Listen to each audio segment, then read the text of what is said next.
안녕하세요. 초등학생 딸아이 하나를 키우고 있는 40대 여성입니다.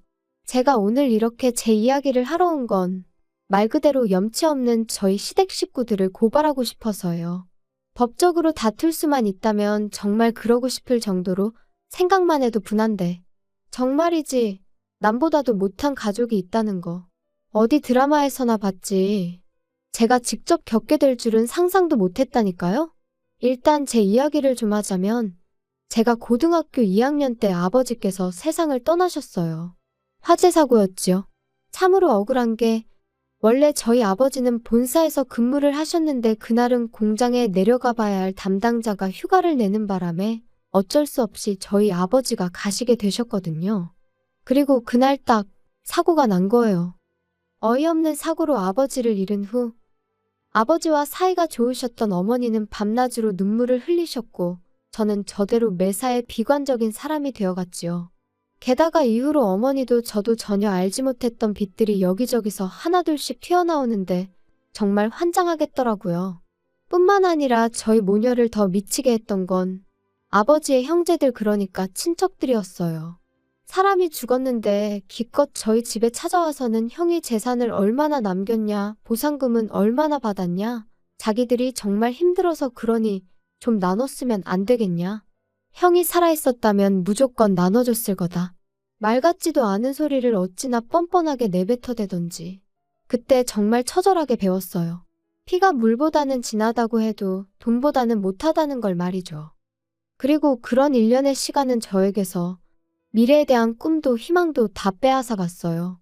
대학이니 뭐니 그런 게 뭐가 중요한가. 주변의 모든 일이 무의미하게 느껴졌고 그 어떤 열정도 생기지가 않더라고요. 그래서 대학을 포기했어요. 나중에서야 그 선택을 후회하기도 했지만 그땐 제 나름대로 최선의 선택이었죠. 그리고 이후로도 한동안 방황을 하던 제가 정신을 차리게 된 계기가 있었으니 그건 바로 제 은인이나 마찬가지인 사장 언니를 만나면서였습니다. 당시 저는 그래도 제 용돈은 벌었어야겠다는 생각으로 디저트 가게에서 아르바이트를 하고 있었는데 그때만 하더라도 가게가 자리를 잡기 전이라서 아르바이트생이라곤 저 하나밖에 없었거든요. 그리고 사장 언니는 사장과 아르바이트생이라는 관계에도 불구하고 저를 정말 친동생처럼 아껴주었어요. 뿐만 아니라 제가 디저트에 흥미를 보이니 틈틈이 어떻게 만드는 건지 가르쳐주기까지 했지요. 너무 기뻤어요. 사실 집에서 흉내라도 내보고 싶은 적이 한두 번이 아니었는데 도구 하나 제대로 갖춰진 게 없었기에 엄두도 못 내고 있었거든요. 그리고 그렇게 계속 배우다 보니 누구한테 말하진 못했지만 언젠가 나도 이런 가게를 하고 싶다는 꿈을 갖게 되었지요. 하지만 그 행복이 오래가지는 않았습니다. 당시 어머니 허리 디스크가 악화되면서 일을 좀 쉬셔야 하는 상황이 되었으니까요. 그래서 저는 어쩔 수 없이 디저트 가게 일을 그만두고 말 그대로 돈을 벌기 위한 직장을 구해야만 했어요. 그나마 다행이었던 건 사장 언니의 도움으로 비교적 쉽고 빠르게 한 사무실에 취업을 할 수 있었다는 거예요. 사장 언니가 하는 말이 제가 그동안 자기한테 정말 도움이 많이 되었다면서 이렇게밖에 못 도와줘서 미안하다는데 그냥 지금도 그때를 생각하면 고마운 마음에 눈물부터 나요. 아무튼 이후로 21살부터 28살 때까지 평범한 직장인으로 살았습니다. 취미생활로 과자를 구우며 특별할 것 없는 하루하루를 보냈고 지금의 남편도 만나게 되었죠. 저와 마찬가지로 회사를 다니던 평범한 직장인이었던 남편은 좋은 게 좋은 거라는 둥글둥글한 성격의 배려가 몸에 배어있는 자상한 사람이었어요.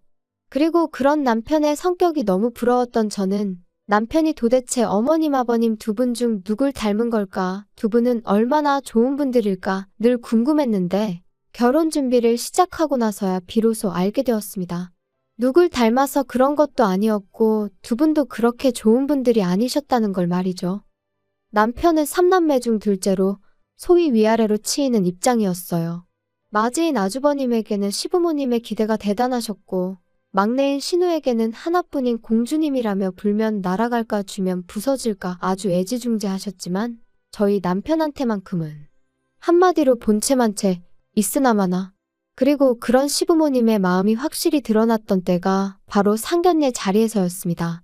아이들 결혼 준비를 어떻게 도와주실 거냐는 저희 어머니에게 둘이 좋아서 하는 결혼이니 부모가 뭐라 하겠냐면서 도와줄 형편이 안 되니 그런 줄 아시라. 그 일로 우리 아들을 사위로 못 받아들이시겠다면 그 또한 뭐 어쩔 수 없다. 한마디로 배째라는 식으로 나오시더라고요. 그리고 정말로 저희 시부모님이 돈이 없으셔서 그러신 거라면 해주지 못하는 부모의 마음은 오죽하겠나 그렇게 생각하면 생각했지 원망은 하지 않았을 겁니다. 하지만 그게 아니었어요. 남편은 제가 속상할까봐 차마 말을 못했었다는데 알고 보니 저희보다 2년 일찍 결혼한 아주버님한테는 시부모님께서 집과 차를 해주셨었다는 거예요. 그것도 대출 하나 없이 말이죠. 그리고선 남편한테 하셨던 말이 원래 장남이 잘 돼야 집안이 잘 되는 거라고. 그러니까 샘내지 말라시더랍니다. 솔직히 그 이야기를 듣곤 기분 안 상할 사람이 몇이나 될까요? 아무리 시부모님 재산이니 저희가 가타부타 말할 게 못 된다지만 그래도 사실을 알고 나니 너무 기분이 나빴죠. 남편은 저에게 자긴 괜찮다며 덤덤하게 말했지만 저는 솔직히 저희를 안 도와주셨다는 사실보다 아주버님과 저희 남편을 대놓고 그렇게 달리 대하셨다는 게 말 그대로 기분이 더러웠어요. 하지만 제가 그런 티를 낸다고 상황이 달라질 것도 아니고 그래서 남편한텐 그랬네요. 뭔가를 받을 땐 그만큼의 책임이 따르는 거 아니겠냐. 나는 상대적으로 그만큼 홀가분해졌다 생각하겠다. 그런데 황당한 상황은 여기서 끝이 아니었습니다. 듣기론 아주버님네는 결혼 직후부터 아이를 갖기 위해 노력을 했다는데 이유는 잘 모르지만 어째서인지 임신이 잘 안 되는 모양이더라고요. 반면에 저희는 솔직히 말하면 집이라도 장만하고 이후에 아이를 가질 생각이었는데 뜻하지 않게 1년 만에 아이가 생겼지요. 그리고 시부모님과 저희 부부의 사이가 좋고 나쁘고를 떠나 어쨌든 제가 손주를 가진 거니 이 소식을 안 알릴 수는 없잖아요. 그래서 양쪽 집안에 제 임신 사실을 알렸습니다. 그런데 황당하게도 시부모님께선 저더러 제 임신 소식을 아주버님네는 모르게 하라셨어요. 어이가 없었죠. 이러나 저러나 애는 때가 되면 나와야 되는데 그럼 그때 가서 뭐 다리 밑에서 주워왔다고 하라는 건지. 하지만 시부모님은 계속해서 아주버님이고 형님이고 스트레스 받게 하지 말라며 신신당부를 하셨으니 참 서글프대요. 그리고 결국은 걸렸습니다. 임신한 지 6개월째 되던 때 추석이었는데 시부모님이 못 오게 하셔서 안 갔거든요. 그런데 이제 형님이 난리가 났던 거죠. 어떻게 자기도 왔는데 제가 안 올 수가 있냐면서. 아주버님도 저희 부부더러 싸가지가 있네 없네. 그리고는 급기야 둘이서 저희한테 한마디 해야겠다며 연락도 없이 찾아와서는 불러온 제 배를 보고 충격이 컸던 모양입니다. 자기들을 기만했다면서 저희 때문에 족보가 다 꼬이게 생겼다고 억지를 써대더라니까요. 그러더니 급기야 형님은 갑자기 어지럽다면서 쓰러질 것 같다. 119를 불러달라. 정말이지 생쇼도 그런 생쇼가 따로 없었어요. 그런데 상황은 거기서 끝이 아니었습니다. 황당하게도 그 일이 있고 2주 만에 시부모님이 저희를 부르시더니 당신들이 살고 있는 아파트부터 가지고 있는 땅까지 전부 다 아주버님 명의로 넘기겠다 하셨거든요.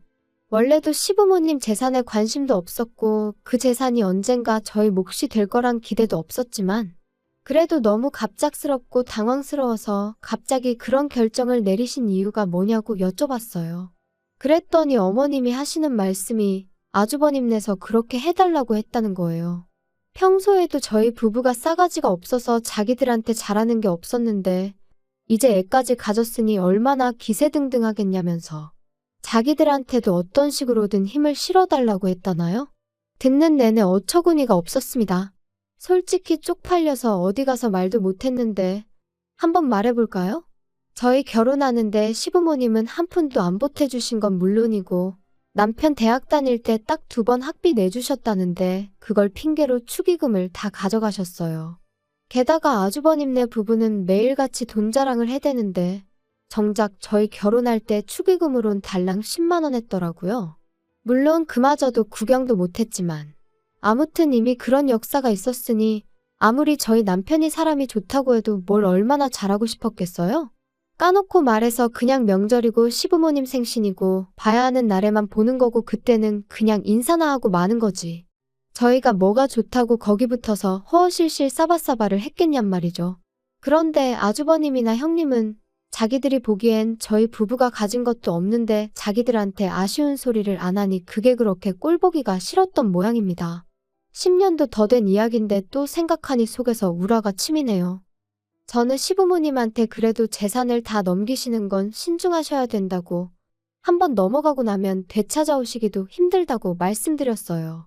그리고 여기엔 정말 사심은 없었고 두 분이 너무 아주버님과 형님한테 끌려다니시는 거 아닌가 싶어서 제가 시부모님한테 좋은 감정이 있던 것은 아니었지만 어쨌든 걱정스런 마음에 드린 말씀이었죠. 하지만 시부모님은 오히려 제가 하는 말에 노여워하셨습니다. 너네 참 이상하다. 왜 부모 자식 사이를 이간질을 하냐? 제가 무슨 이간질을 했다고 정말 걱정이 돼서 드리는 말씀이에요. 아이고 걱정 같은 소리 한다. 다른 사람도 아니고 우리 장남한테 준다는데 어디 감히 그런 소리를 해. 그리고 너네 혹시 우리 재산에 흑심이라도 있으면 꿈깨라. 이거 너네가 아무리 술을 써도 너네 거 안 돼. 장남해줘야지. 장남이 잘 돼야 집안이 잘 풀리는 거라니까. 그리고 생각해봐라. 너네는 걔들한테 미안하지도 않냐? 걔네 그렇게 노력하는 거 다 알면서 놀리는 것도 아니고 불쑥 애를 가지면 어떡해? 사람이 말이야 때를 기다릴 줄도 알아야지.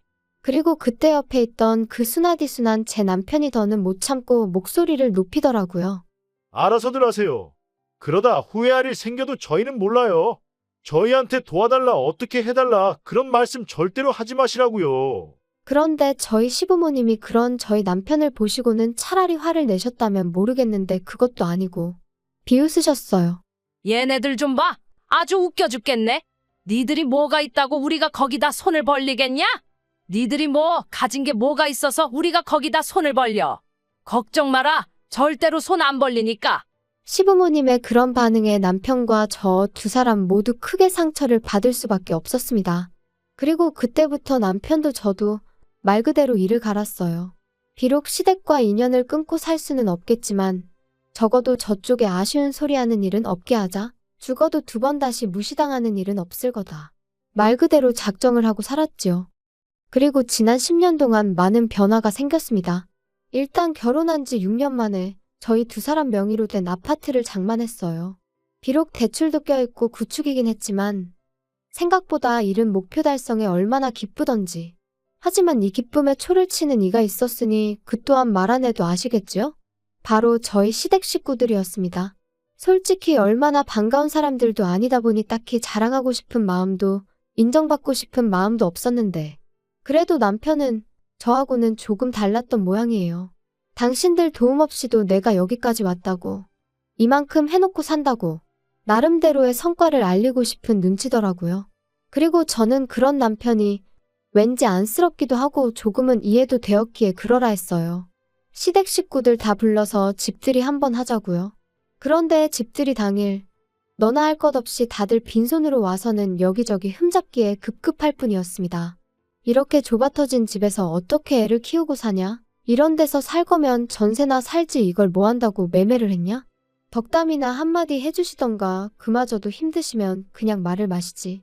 오죽하면 우리 부부랑 아예 안 보고 사시려고 저러시는 건가 싶더라니까요. 그리곤 쓱 남편 표정을 살피니 아니나 다를까 입은 꾹 다물고 얼굴부터 목까지 벌개져서는 안쓰러워 죽겠더라고요. 그래서 그때 이후로는 전보다 더더욱 거리를 두고 지내기 시작했지요. 그러다 저희 애가 초등학교에 들어가고 얼마 지나지 않았을 무렵 저는 사장언니로부터 생각지도 못한 제안을 받게 되었습니다.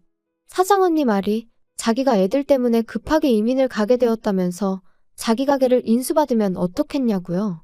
이미 하겠다는 사람은 여럿 있었지만 제가 계속 마음에 걸렸다면서 만약에 제가 한다고만 하면 저한테는 권리금 없이 그냥 넘기겠다는데 솔직히 그렇게 제 생각을 해줬다는 사실만으로도 너무 고마웠네요.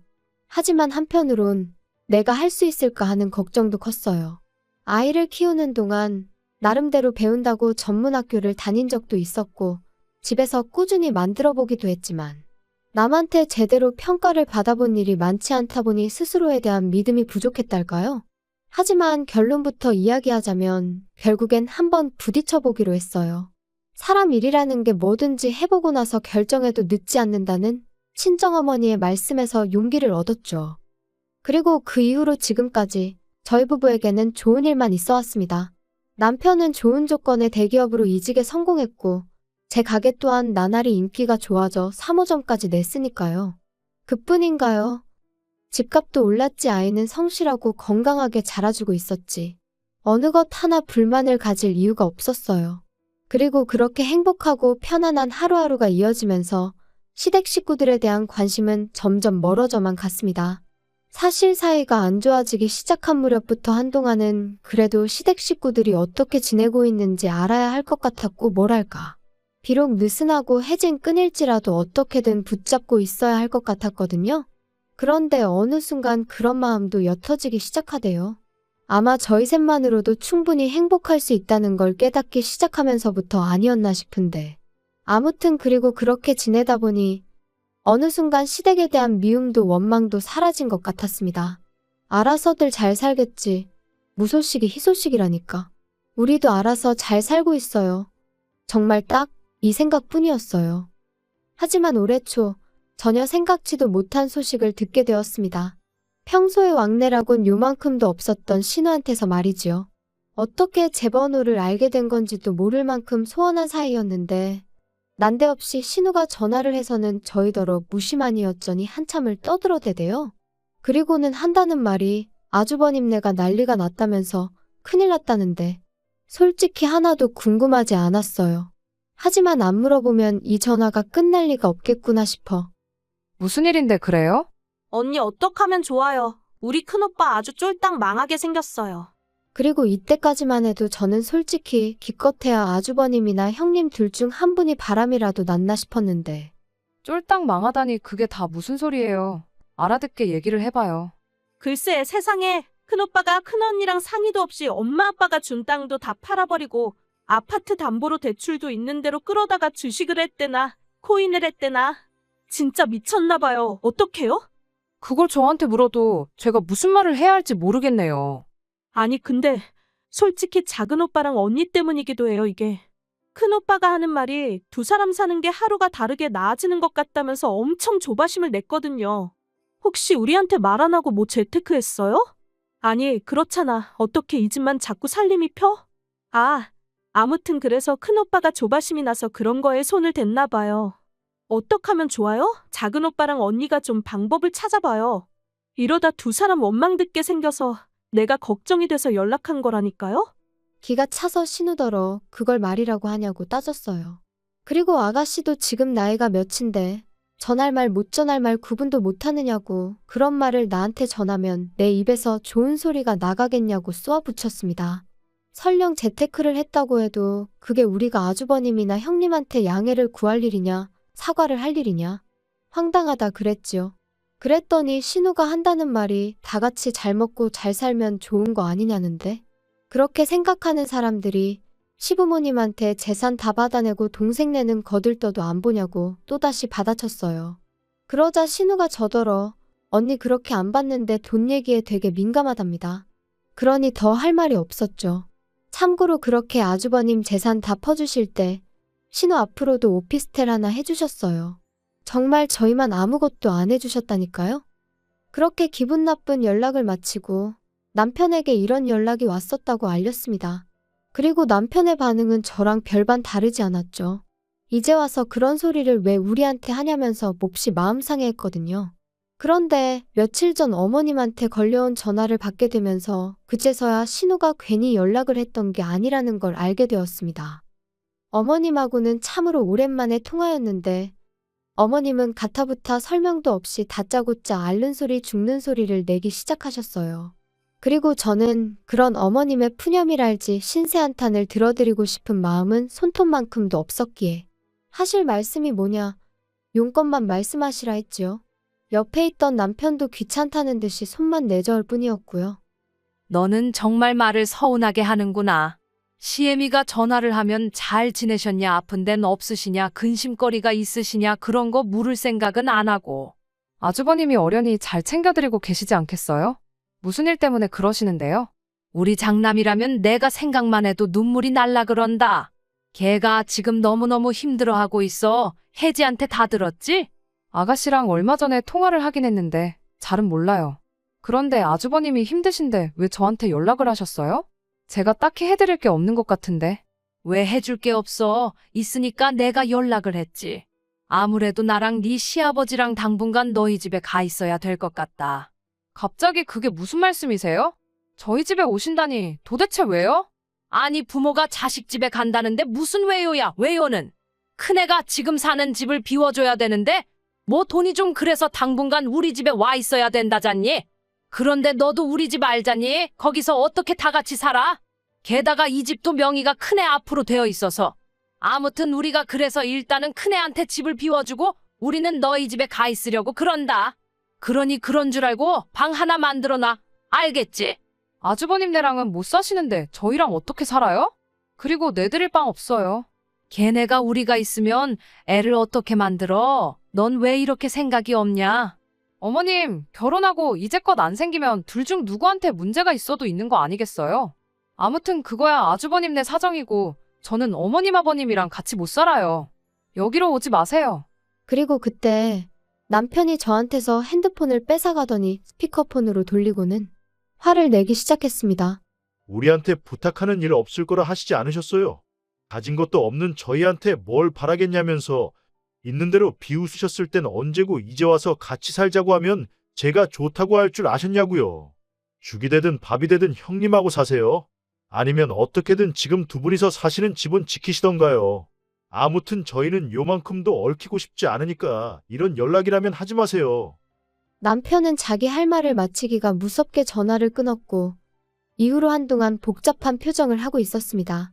그리고 저는 무슨 말이라도 해야 하나 싶었지만 그냥 기다렸어요. 남편이 먼저 무슨 말이라도 해주기를 말이죠. 그러자 한 1시간쯤 지났으려나 신우한테 다시 전화가 와서는 아주 생난리를 치대요. 저희 때문에 지금 어머님이 울고불고 난리시고 아주버님네가 저희 가만 안 둔다고 그랬다고요. 어이가 없어서 하나도 안 궁금하니까 소식 전하지 말라고 했어요. 그리고 아주버님한테 가만 안 둘 거면 어쩔 건지 마음대로 해보라 전하라 했습니다. 우리도 이제 정말 겁날 거 하나 없고 막말로 평생 안 보고 살아도 된다고요. 남편도 질세라. 형 노릇이나 똑바로 하면서 뭐라고 해야 씨가 먹히지 않겠냐며 화를 내대요. 그런데 어이없게도 시부모님은 기어이 짐을 바리바리 싸들고는 저희 집에 오셨어요. 끊임없이 눌러대는 벨소리에 당황스럽고 이웃에게 미안하여 현관을 열었더니 왜 문을 이제 여냐며 씩씩대시는데 순간 기가 막혀서 말이 안 나오더라니까요. 게다가 황당해서 이게 무슨 경우시냐니까 부모가 자식 집에 온 건데 어쩌라는 거냐며 저를 밀치시곤 그대로 집 안으로 들어가시기까지 하셨습니다. 그래서 제가 남편에게 전화를 걸어 상황을 알리니 남편이 좀만 기다리라대요. 그래서 저는 부엌에 시부모님은 거실에 말 그대로 팽팽한 긴장감이 흘렀습니다. 그리고 얼마간의 시간이 흘렀을 무렵 세상에 남편이 경찰을 대동하고 왔더라고요. 그리고는 모시고 나가달라는데 솔직히 경찰은 저희 집안 사정을 모르니 아마 저희 부부가 정말 나쁘게 보였을 거예요. 그래도 부모라는데 추운 겨울날 모시고 나가달라 하니까 어이가 없었겠지요. 하지만 뭐 막말로 체면이고 나발이고 아무튼 신랑이 끝에 아주버님이 와서는 그렇게 시부모님을 모시고 갔어요. 저희한테 쌍욕을 하길래 한 번만 더 해보라고 그러면 고소하겠다 했네요. 그리고 그날 이후로 다행이라고 해야 할지 시부모님으로부터 더는 연락이 없어요. 잘된 일이죠. 남편은 여기까지 오는데 1,000원 한 장 도움도 안 준 사람들이 무슨 부모냐고 더는 생각하고 싶지도 않다고 하대요. 정말이지 하늘에 맹세코 두 분이 가진 게 없어서 못 해주신 거였다면 저희 이러지 않았을 거예요. 오히려 안타깝고 안쓰럽게 생각하며 저희가 먹고 살만해진 지금 어떻게라도 도와드렸을 테지요. 뭐 아무튼 이미 다 지나가 버린 일 계속 곱씹는다고 뭐가 달라지겠어요? 더는 그냥 저희를 찾지 않으셨으면 좋겠습니다. 저희도 찾지 않을 거니까요. 그냥 각자의 자리에서 정말이지 무소식이 희소식이란 마음으로 살면 좋겠네요.